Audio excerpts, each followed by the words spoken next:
It's exciting being a diver because underwater, you experience new sensations. You feel pressure, swim almost weightlessly, and see and hear things differently. These result from the different physical properties that water and air have and relate directly to your safety and enjoyment as a diver. Right now, you're surrounded by pressure. It's the weight of the atmosphere of air. We call this 1 bar or atmosphere. When you go underwater, the water adds to this pressure. 10 meters, 33 feet of water adds the same pressure as the 1 atmosphere of air. So, the pressure increases 1 bar or atmosphere for every 10 meters or 33 feet you descend. Increasing pressure doesn't affect water, but it compresses a gas, like air. So as you go deeper, pressure reduces an air volume and increases its density by pushing the molecules closer together. This pressure-volume density relationship is important because it affects air spaces, including your ears, sinuses, lungs, and mask. It also affects controlling your buoyancy and how long your air lasts. As shown here, there's a relationship between the pressure and a gas's volume and density. At 10 meters or 33 feet, the pressure is twice the surface pressure, so half the air volume remains and the density doubles. The same relationship applies when you ascend. As the divers ascend, the gas re-expands so it's full of air at the surface. But what would happen if the divers inflated a balloon and sealed it at depth, then ascended? The air would expand and burst the balloon. To prevent this, the divers must keep the balloon unsealed and release some expanding air as they ascend. This is a very important concept we'll return to shortly.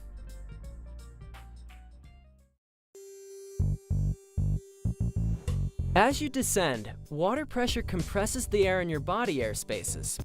When descending, this primarily affects your ears, sinuses, and mask.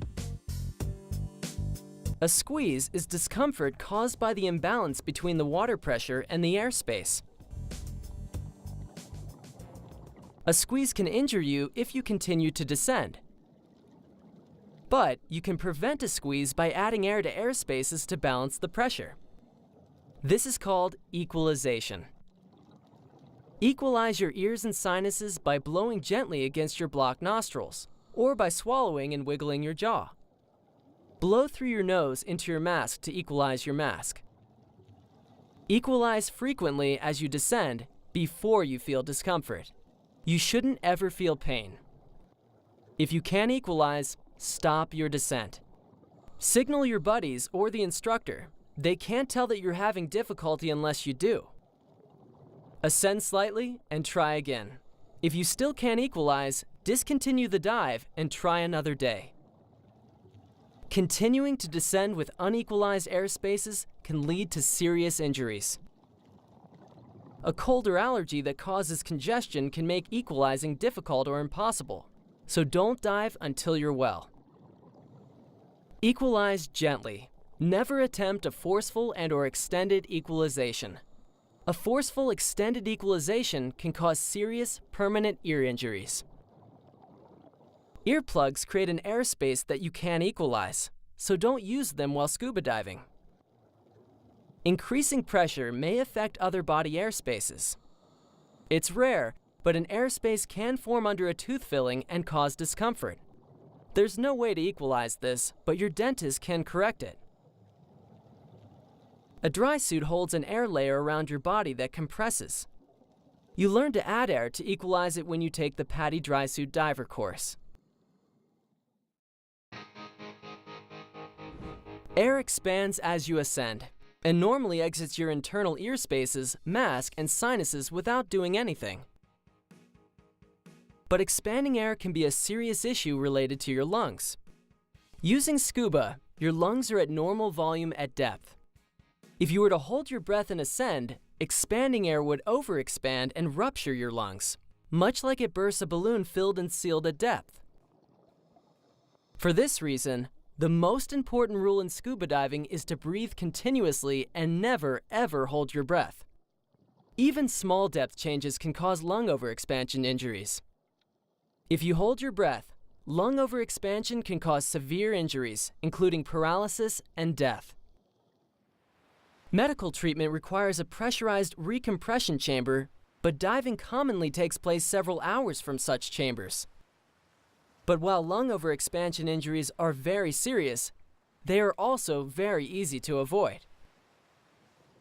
Breathe continuously and never hold your breath while scuba diving. This way, during ascent, expanding air escapes without issue. If you don't have your regulator in your mouth, exhale a slow, steady bubble stream so you don't hold your breath. Also, never dive with lung congestion, which has some risk of trapping air in your lungs and causing overexpansion injuries. It is rare, but some body air spaces may have a reverse block. This means expanding air can escape. Diving with a cold or allergy can cause a reverse block, but again, you shouldn't dive with a cold. Gas forming in your digestive system can cause some discomfort if it doesn't pass. And an airspace under a dental filling may, again very rarely, cause one. If you experience a reverse block, stop your ascent. Descend a meter or a few feet or so, and give the trapped air time to work itself out. Then continue your ascent more slowly. As you've learned, as you go deeper and the pressure increases, the more a gas volume decreases. This means that the deeper you are, the more air each breath uses from your cylinder. So the deeper you are, the faster you use your air. Because the air is denser with depth, it takes more effort to breathe. Take slow, deep breaths while scuba diving. Pace yourself and avoid getting winded or out of breath. If you have a problem, stop and maintain or restore slow, deep breathing. As a scuba diver, 1. Breathe continuously and never ever hold your breath. 2. Breathe slowly and deeply. 3. Don't allow yourself to get winded or out of breath. And 4. If faced with a problem, stop and maintain and/or restore slow, deep breathing. When you put something in water, buoyancy pushes the object upward. The upward force is equal to the weight of the displaced water. Whether something floats, sinks, or does neither depends upon whether it weighs less than, more than, or the same as the water it displaces. As a diver, you primarily use your weight system in BCD, buoyancy control device, to control your buoyancy. As you descend, you tend to lose buoyancy. You add air to adjust for the change. When you come up, you become more buoyant, so you vent air to adjust. You'll discover that even breathing changes your buoyancy. It increases slightly when you inhale and decreases slightly when you exhale. By mastering buoyancy control, you enable yourself to control your descent and ascent rates, to stop at any depth, to save energy, to stay off the bottom, or to float comfortably on the surface. Recreational divers do not dive alone. You always dive with a buddy or buddies. Together, you plan your dives, help each other gear up, safety check each other, provide dive time reminders, assist with problems, and assist with the dive objective. The buddy system is important for practicality because you assist each other, and for safety because you can help each other prevent and handle problems. It's also important because diving is a social activity. You'll find diving is more rewarding and fun simply because you get to share your underwater adventures and experiences with others.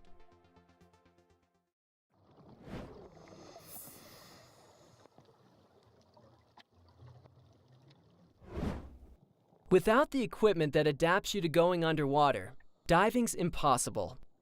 So to become a diver, you need to learn about scuba gear, the basics on how it works and how to choose it. Like most divers, you'll probably enjoy getting to know your gear. You find literally dozens of makes, styles, and models of scuba gear. which is great because it allows you to choose equipment that accommodates your size and preferences. How do you know what's best for you? After you learn the basics about what your gear does and how it works, as a beginner, your best bet is to have a pro at your PADI resort or dive center help you. The gear you invest in will last years with proper care, but like all technologies, scuba continues to advance. Stay up to date with the latest innovations. You'll probably trade up over time, not because something older doesn't work anymore, but because there's something newer that you like better.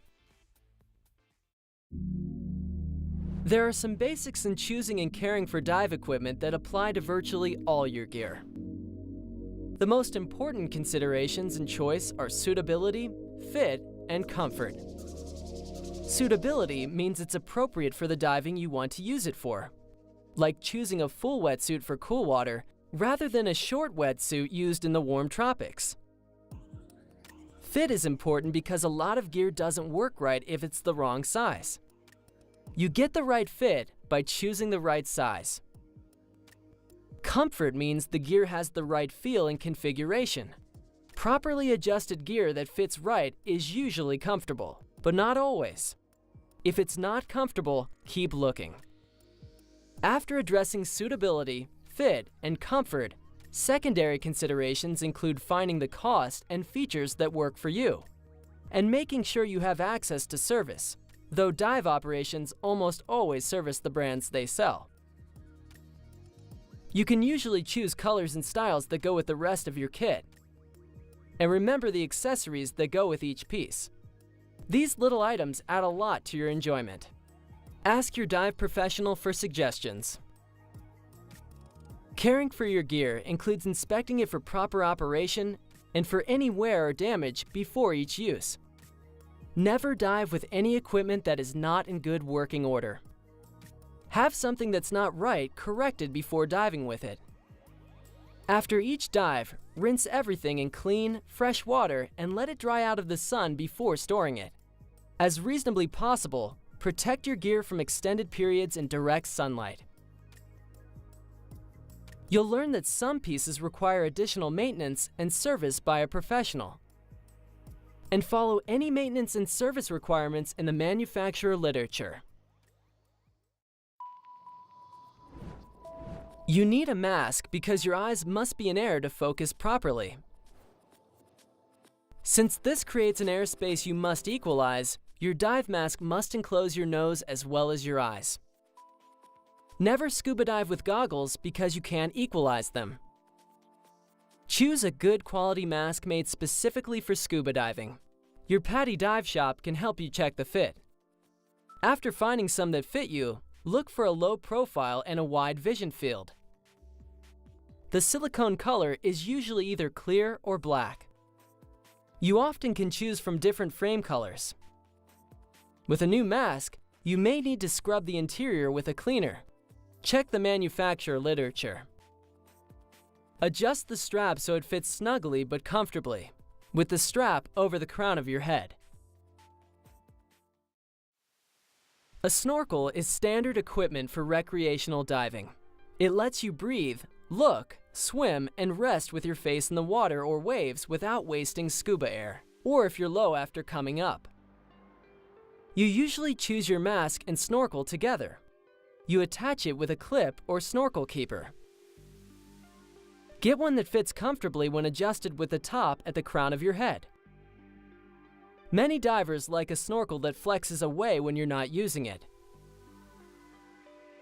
Most scuba snorkels have self-drain valves to help you blow out water. And many have guards that reduce water splashing in. After choosing the right fit and options, you can usually match the color to your mask. Fins allow your powerful leg muscles to push you through the water. You can choose from adjustable fins, which you usually wear with wetsuit boots, and full-foot fins, which fit like slippers.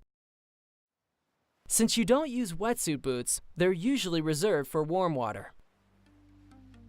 You choose fins based on blade and foot pocket size. Small bladed fins are suited to snorkeling, but not scuba. Be sure to get fins appropriate for scuba diving. Have a professional help you choose the right fit. Fins have options, including the materials they're made from, as well as splits and vents to improve performance. Adjustable fins may feature quick-release buckles or spring heels for convenience in adjusting, donning, and removing. Your PADI professional can help you choose from these options. Besides inspecting and adjusting them, you don't have to do much before diving other than closing the quick-release buckles if yours have them.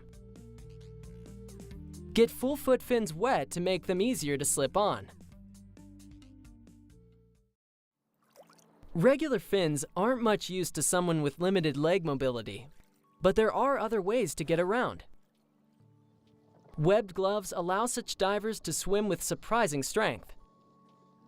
DPVs, or diver propulsion vehicles, are a fun way for any diver to be mobile underwater. But you should be able to use your legs or arms in case it has a problem. Your scuba kit is actually 4 equipment systems integrated into a single package. Your BCD, buoyancy control device, holds everything together.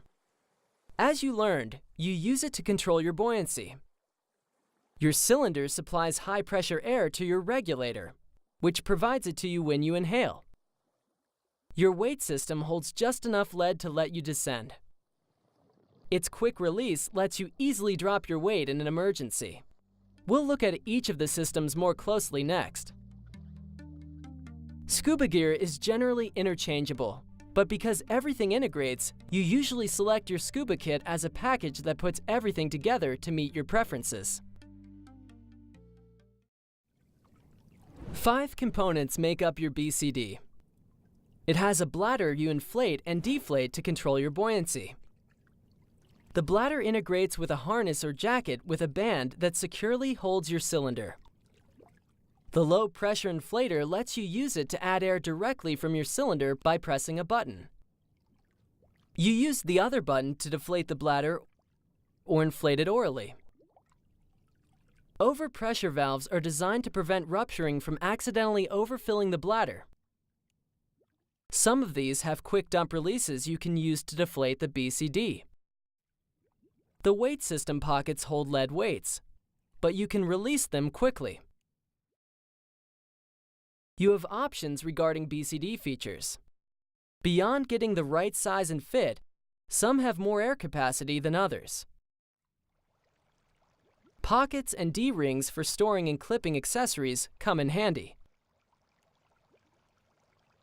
Many divers like shoulder quick releases that make getting out of your kit easier. BCDs are among the most stylish pieces of gear, and you can choose from several looks.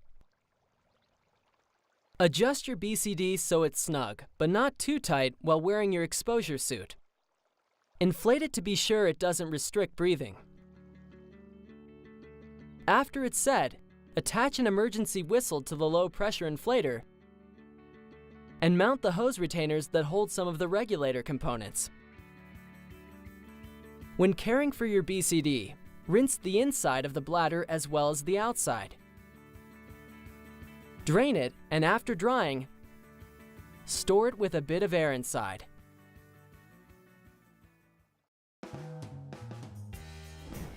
Your regulator has 5 components. The first stage attaches to the cylinder valve and supplies air to the other components. You breathe from the second stage. It delivers air only when you inhale, or when you press the manual purge button. Your alternate air source is a second stage on a longer hose that you use to share in an emergency. You'll learn about other types of alternate air sources too. The low-pressure inflator hose supplies air to your BCD inflator, and your SPG, submersible pressure gauge, tells you how much air you have. An SPG may be separate or part of your dive computer, and it may be on a hose or use a transmitter that sends air supply information to your dive computer. Ease of breathing is the most important consideration when you choose a regulator. Modern regulators meet the requirements for recreational diving, but the higher-end models usually breathe the easiest.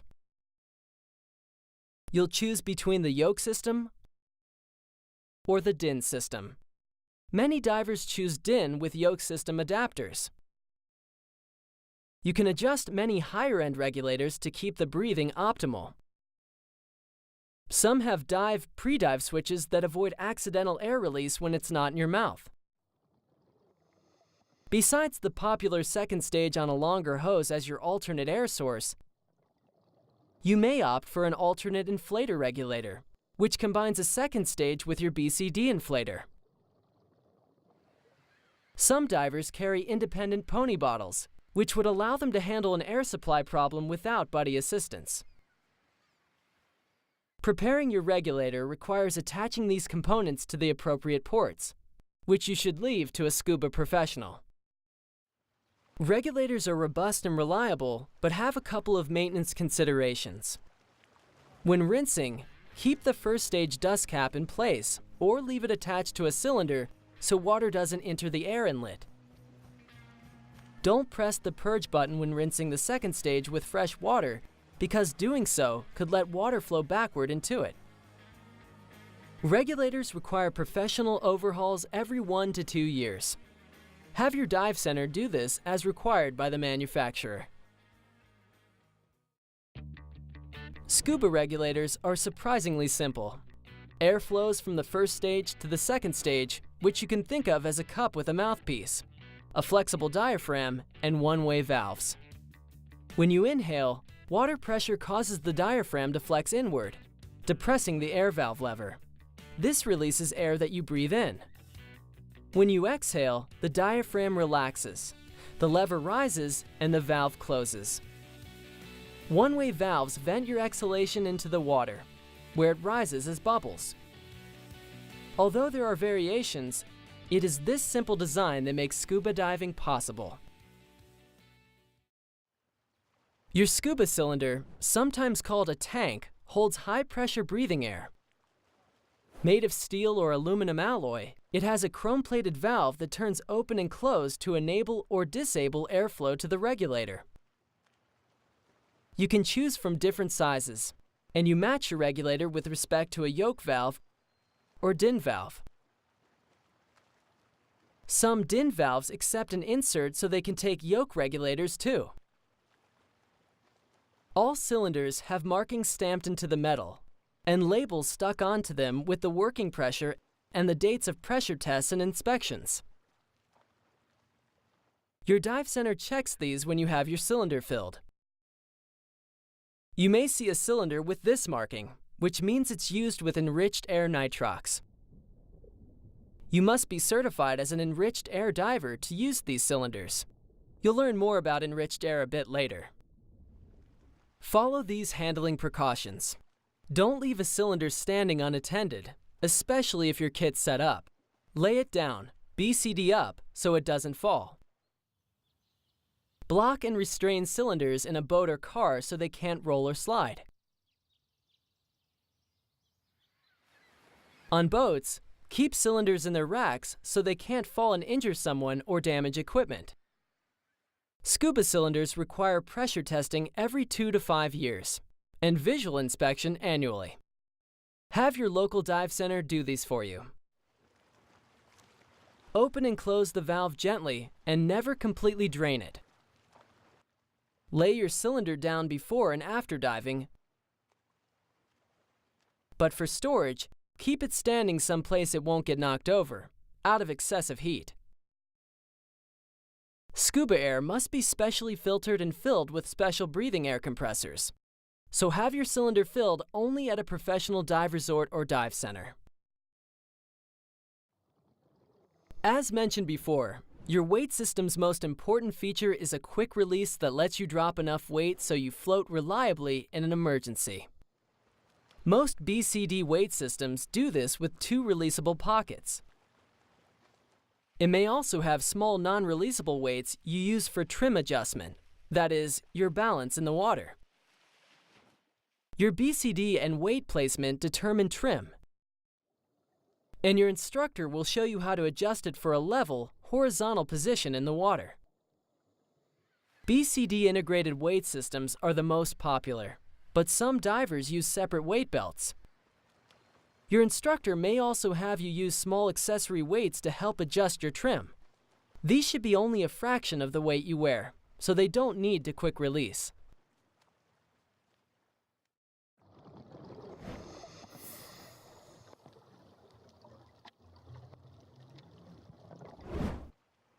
Let's go over the skills you'll be learning as a diver. You'll practice many or all of these during your first confined water dive. The previews you see here show you the basics that apply to most equipment and divers. But there are many ways to accomplish most skills, so your instructor may show you a different method as appropriate for you and your gear. The first skill is setting up your kit. Start by inspecting everything for wear or damage. If you have a new BCD, wet it or at least the cylinder band. This helps it stay adjusted. Slide the BCD onto the cylinder with the valve opening facing the BCD to about this height. You can adjust it later to suit your preference. Tighten and then lock the cylinder band. These vary, so get your instructor to help if necessary. Lift everything by the BCD and make sure the cylinder doesn't slip or move. If it does, tighten the band. Remove the first stage dust cap and the cylinder valve cap, if it has one. Make sure there's an O-ring and that it's not damaged. With the yoke system, it's part of the valve opening. With DIN, check here on the regulator. You can't dive without this O-ring. If it's missing or appears damaged, your instructor will show you how to replace it. With your BCD facing away from you, fit the first stage to the valve so that the primary second stage, the one you breathe from, goes to the right, and the low-pressure inflator hose to the BCD goes to the left. Secure the first stage just finger tight. Cylinder pressure will keep everything secure after you open the valve. Connect the low-pressure hose to the BCD inflator, like this. Holding the SPG away from you, slowly open the cylinder valve all the way until it stops. Check to be sure you have a full cylinder or at least enough air for the dive. Press the purge button like this. Airflow should stop when you let go. Exhale into the mouthpiece. Exhalation should be easy. Then, take a few breaths. Breathing should be easy and smooth. If your regulator free flows or continues to release air after you stop breathing, or seems to have some other problem, notify your instructor. Next, test your BCD inflator like this. Secure your SPG and alternate air source so neither will protrude or dangle underwater. Your SPG usually comes under your left arm and an alternate second stage under your right. Attach your alternate with a quick release so that it's in this triangle area when you're wearing your gear. This keeps it out of the way, yet visible and quickly accessible if it's needed. Check that you've reconnected shoulder release buckles and loosen the waist strap. If you won't be diving for a while, say an hour or more, close the valve and depressurize the regulator by pressing the purge button. This saves your air if there's a leak you didn't notice. Depressurizing also reduces the chance of you accidentally getting into the water with the valve closed. Loosen any straps you can tighten after you put your rig on so it's easier to get into. Secure your kit so it can't fall or lay it down. On your first confined water dive, you may gear up in shallow water. But often, you kit up seated out of the water, like this. Or standing, like this. Let's go over the steps. Before getting into your kit or exposure suit, get everything else ready. Defog your mask, then adjust it, your fins, and snorkel as necessary. Your scuba kit should be fully assembled and ready to go, like you just learned. To avoid overheating when it's hot, put on your exposure suit last, just before getting into your scuba kit. Wetsuits fit snugly and take some effort. The order depends on the type. With this common style, start with the bottoms, followed by the boots, hood if you're wearing one, and jacket. Your instructor will show you the right order for your suit. Dry suits are single pieces and differ in how you put them on.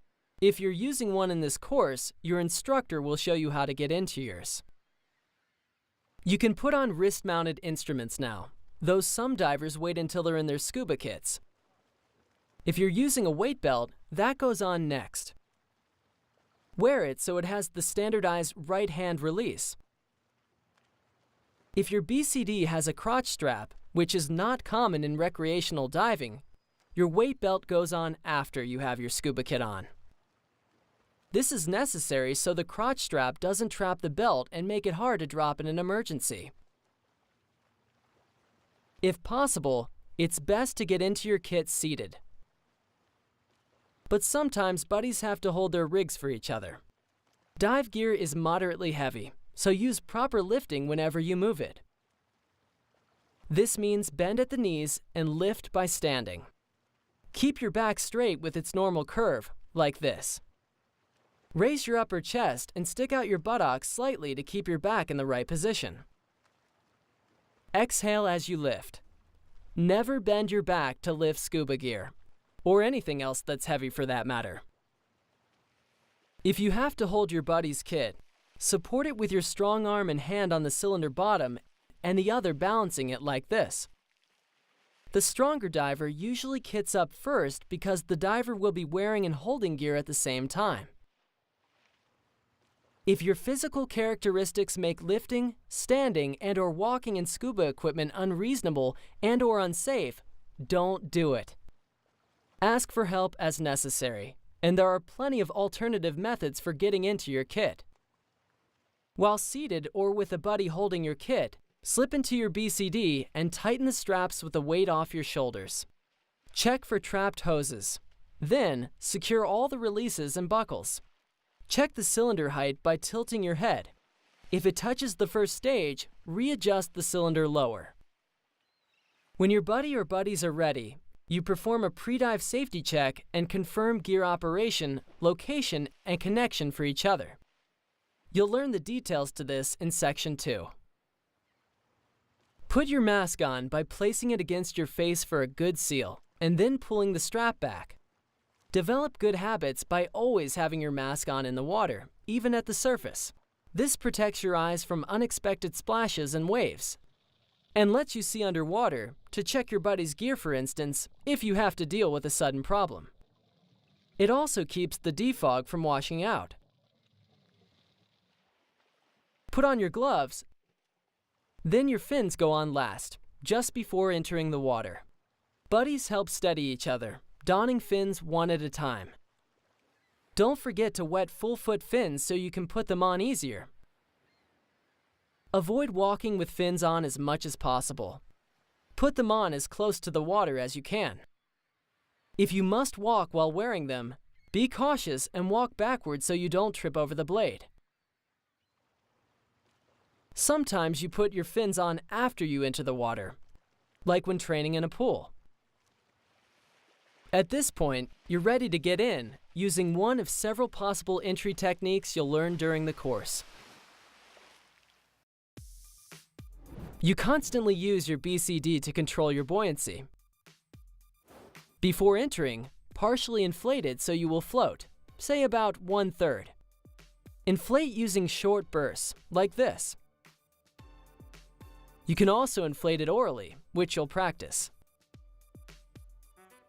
To deflate your BCD in the water, breathe from your regulator and raise and depress the exhaust button like this. Air will vent from the BCD and you'll descend. During the course, you practice using your BCD until you can stay neutrally buoyant, like being weightless, whenever you want. Release and add air in small amounts so you avoid accidental rapid descents and ascents. For the first dive, you'll use your BCD primarily at the surface. Make a habit of floating positively buoyant with your mask on, breathing from your snorkel or regulator. Inflate your BCD before entering the water. and inflate it first thing when you come up from a dive. If you have a problem at the surface, immediately make yourself buoyant. Inflate your BCD. Later, you'll also learn to drop your weight so you're buoyant. When everything's set, your instructor will have you go underwater using scuba. Your first breaths underwater are exhilarating. Breathing underwater is one of the unique experiences that makes diving special. Enjoy the moment. Breathe slowly, deeply, and don't hold your breath. Chances are, you'll never forget your first breath underwater.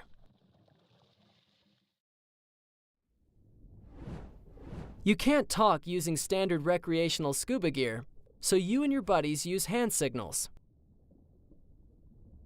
Here are some widely accepted signals, but you may learn some regional ones as well as make some up with your buddies for the circumstances. Okay or okay. Stop. Go up or end the dive. Something's wrong. Which way? Boat. Ears not clearing. Come here. Watch me. Get with your buddy.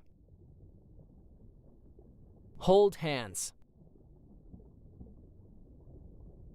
You lead, I'll follow. Down or descend. Low on air. Out of air. Share air.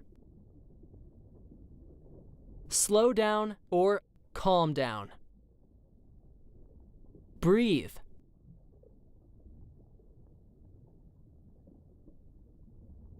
How much air do you have? Danger or hazard.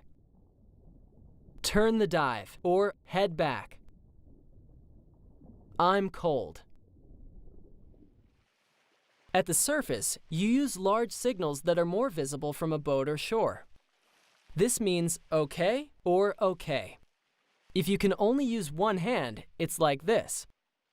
This means distress or help me. Your instructor may show you additional signals that apply to training.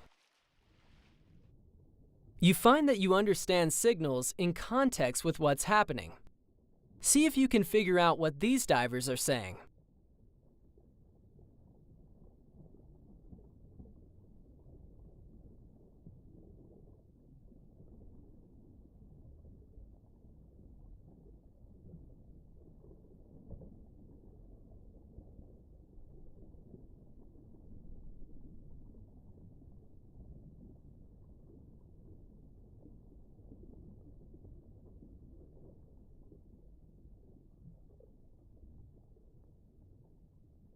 You should have recognized that the trailing diver was having trouble keeping up. He signaled stop and something is wrong. The buddy replied to stop, breathe, and slow down. That is, take it easy and to catch his breath. The diver signaled let me rest a little. A little is not an official signal, but you can tell what he meant. This is normal diver communication.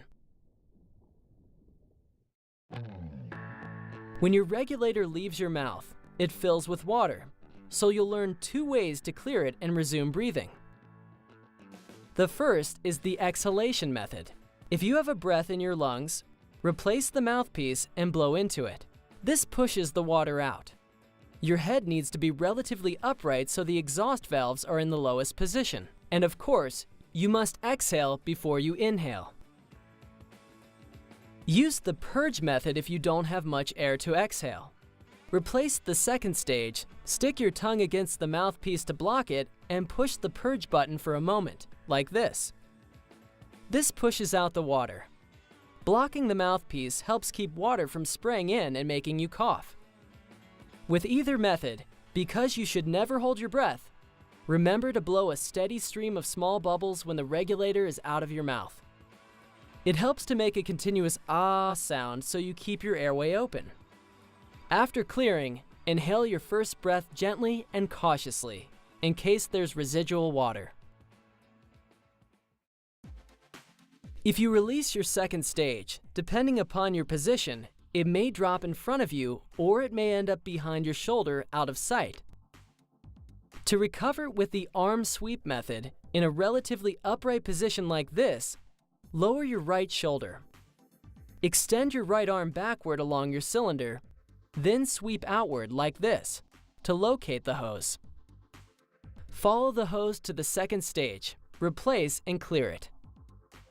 With the reach method, reach back to the first stage, find where the hose attaches and follow it out like this.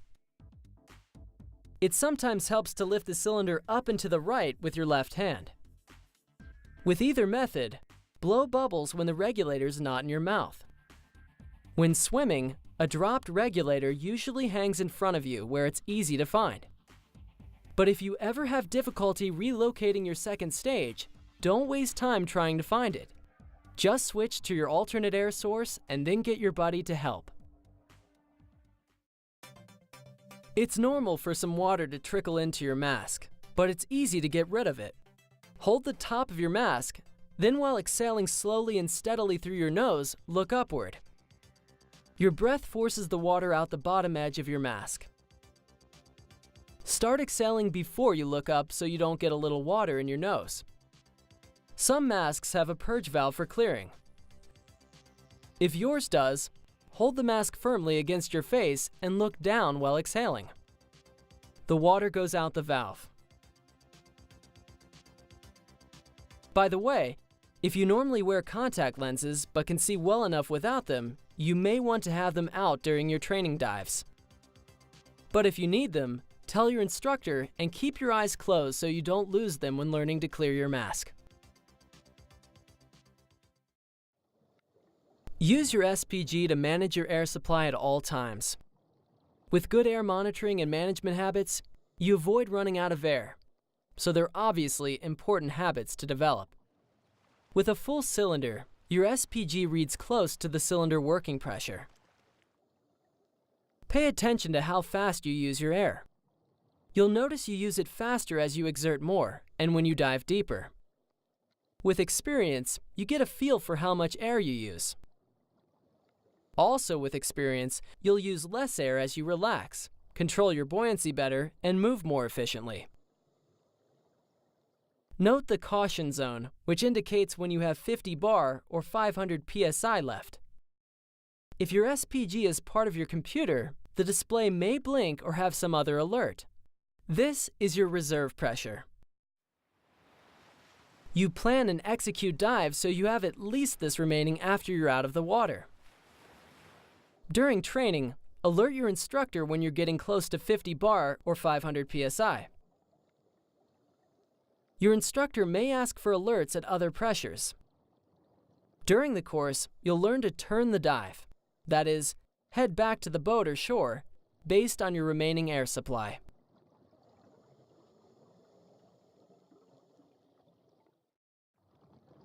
You learned about equalization earlier. Recall that you need to equalize as you descend to avoid squeezes. Equalize gently and often, every meter or few feet. Equalize your mask by blowing into it from your nose. Descend slowly and be patient. Do not use long, forceful equalization, which can damage your ears and cause hearing loss. If you have difficulty equalizing, stop your descent, signal your buddy and your instructor, ascend a bit and try again. After equalizing, descend more slowly and equalize more often. Never continue descending if you can't equalize. The most popular dive kick is the flutter kick. To do this without wasted effort, starting neutrally buoyant, horizontal and level, kick from the hip with your arms at your side or against your body, like this. Your knee doesn't bend much, and it's a slow, long kick. Stay well above the bottom so you don't damage fragile organisms. You may learn other kicks depending upon your preferences or to meet specific needs. This is the frog kick. Many experienced divers use it most of the time instead of the flutter kick. With proper air management, an air supply emergency should be highly unlikely. But as a diver, you'll know how to manage the problem should it occur. Were you to find yourself out of air, if possible, you would use an alternate air source, most commonly provided by your buddy. Signal out of air and share air. Your buddy responds by providing her alternate second stage, though you can secure it yourself if she doesn't. If your buddy uses an alternate inflator regulator, she switches to it and provides you the primary from her mouth. Either way, secure the alternate, clear it, and begin breathing. Grip each other's right forearms like this. This keeps you together and leaves your left hand free to deflate your BCD and control your buoyancy as you ascend.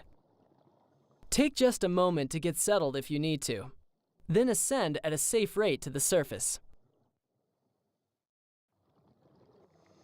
You'll learn to ascend at a safe rate with your buddy. Signal up to your buddy. Start your ascend by swimming upward. You should not need to put air in your BCD. As you come up, look up, reach up, and come up slowly, like this, staying with your buddy and checking overhead regularly. Breathe normally and don't hold your breath. Ascend slowly. Your computer may warn you if you go too fast. Remember what you learned about expanding air? As you come up, the air in your BCD expands, so you have to vent some to keep from becoming too buoyant. Release small, regular bursts like this. During your first confined water dive, your instructor may do this for you. When you reach the surface, keep breathing from your regulator while you inflate your BCD. Once you're floating comfortably, you can switch to your snorkel. Again, make a habit of keeping your mask on and either your snorkel or regulator in your mouth while at the surface. If you need to float in an emergency, one option is to drop your weights, especially if you don't have air in your cylinder or have a BCD problem. Never hesitate to drop your weights at the surface.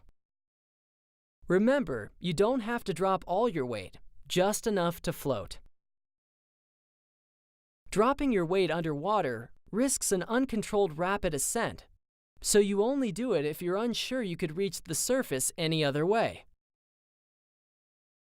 When you practice with your instructor, first make sure no one's below you. Breathe from your regulator and simulate a BCD problem by deflating it. You may have to kick to stay up. Then, quick release your weight, pull it well clear, and drop it. You'll float right up. After surfacing in an out-of-air emergency, or if you disconnected a runaway inflator, your BCD low-pressure inflator won't work, so you use oral inflation. At the surface, hold the BCD inflator-deflator with your left hand. Inflate by blowing into it while depressing the same button you usually use to deflate. Remove your mouthpiece, kick upward taking a breath, and blow about half to 2/3 of it into your BCD as you settle back into the water, like this. Repeat this until you're positively buoyant. Be sure to release the deflator button when you're not blowing in. Otherwise, the BCD will deflate, of course. How you exit the water depends upon the environment and your physical needs. You'll probably learn and practice several techniques. The following guidelines apply to most exits. 1. Establish positive buoyancy before switching to your snorkel. 2. Remove your fins before exiting, if appropriate for the technique. This helps you avoid walking with fins on. 3. Keep your mask on and breathe from your snorkel or regulator until you're on the boat or in calm water shallow enough in which to stand. After exiting, if you didn't take your fins off before exiting, sit as soon as you can or take them off with a buddy. It's usually easiest to get out of your gear seated, though buddies sometimes help each other while standing. Remember to use proper lift techniques, and on a boat, secure your equipment so it can't fall. When you're ready to take your gear apart, start by closing the cylinder valve. Depressurize the regulator by pressing the purge. Then disconnect the low pressure hose from the BCD inflator. Remove the first stage. Dry the dust cap and replace it. Take weights from the weight system and secure all the BCD buckles and straps. Release the cylinder band and slide off the BCD. Resecure the cylinder, or on shore, lay it down. Rinse everything like you've already learned.